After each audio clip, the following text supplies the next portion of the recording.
रकबे के लिहाज से पाकिस्तान का सबसे बड़ा सूबा जो 1 जुलाई 1970 को 1 यूनिट के खात्मे के बाद वजूद में आया, जिसमें साबका रियासतें कल्लात, लसबेला, मकरान के अलावा सल्तनत ओमान से ख़रीदा हुआ शहर गवादर को भी शामिल किया गया। बलोचिस्तान रकबे के लिहाज से पाकिस्तान का सबसे बड़ा सूबा है। इस सूबे का कुल रकबा 3,47,190 मुरब्बा किलोमीटर है।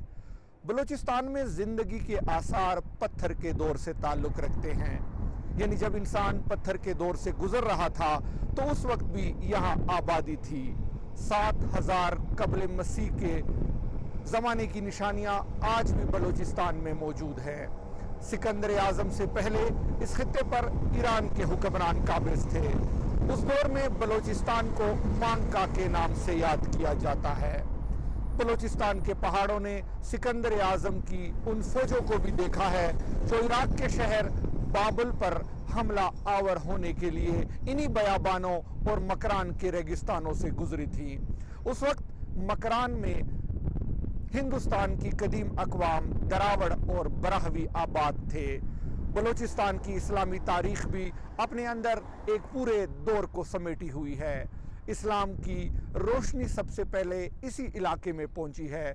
तारीख की किताबों में बलोचिस्तान के 2 हिस्से और 2 नाम हैं। बलोचिस्तान का ऊपर वाला हिस्सा जो ईरान से मुल्हिक था, तारीख की किताबों में इसे करमान कहा गया है, और बलोचिस्तान का वो हिस्सा जो पाकिस्तान के इलाकों से मुल्हिक था, तारीखी किताबों में उसका नाम सिस्तान है।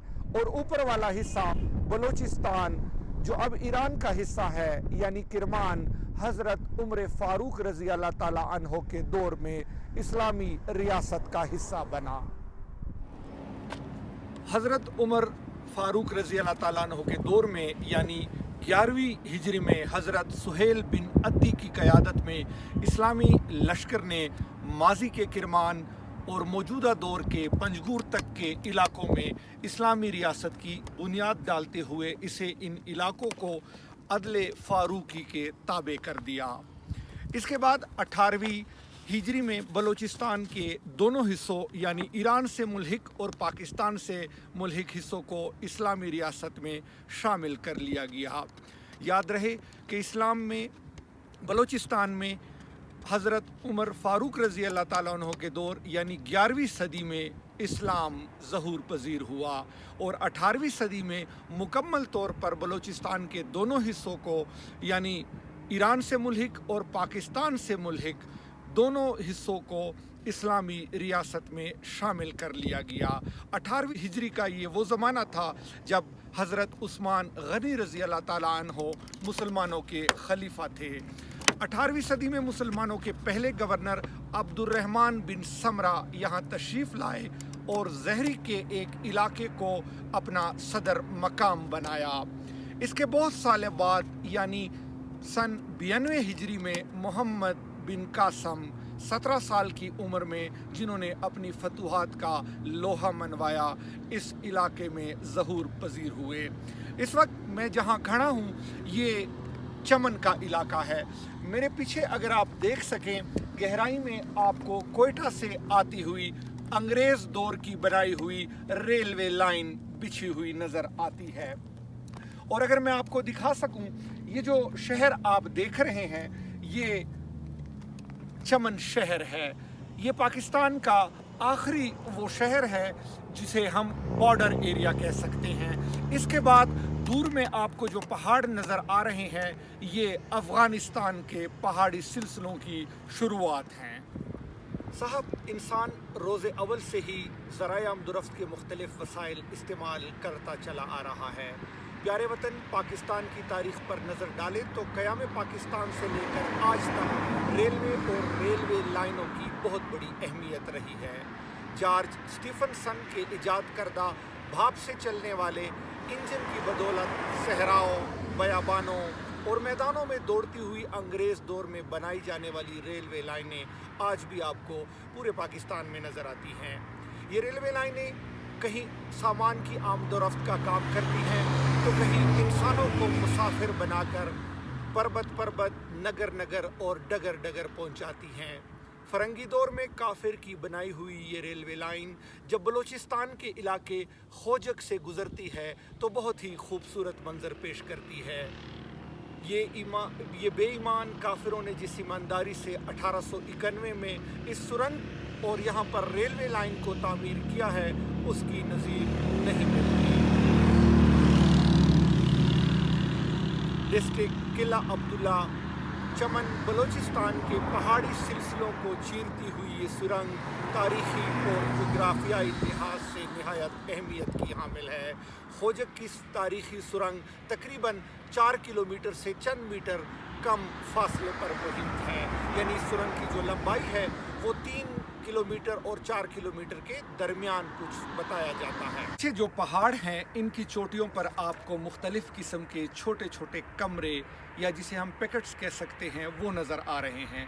یہ وہ پیکٹس ہیں جو انگریز دور میں انگریزی افواج نے یہاں کے قبائلیوں اور یہاں کے پختونوں اور یہاں کے بلوچوں سے لڑائی کے وقت اپنی فوج کے استعمال میں لائے تھے۔ صوبہ بلوچستان اپنے اندر ایک تاریخ، ایک ثقافت اور ایک عہد کو سمیٹے ہوئے ہے۔ بلوچستان کا ذکر ہو لیکن بلوچ قوم کا تذکرہ نہ ہو، یہ بات روایتوں سے انحراف ہے، اور مجھ جیسے روایتوں کے امین، ثقافتوں کے سفیر اور محبتوں کے ترجمان شخص کو یہ بات کسی صورت گوارا نہیں کہ ہم روایتوں سے انحراف کریں۔ بلوچ قوم سرزمین ایران میں واقع وادی بلوچ کے رہنے والے تھے۔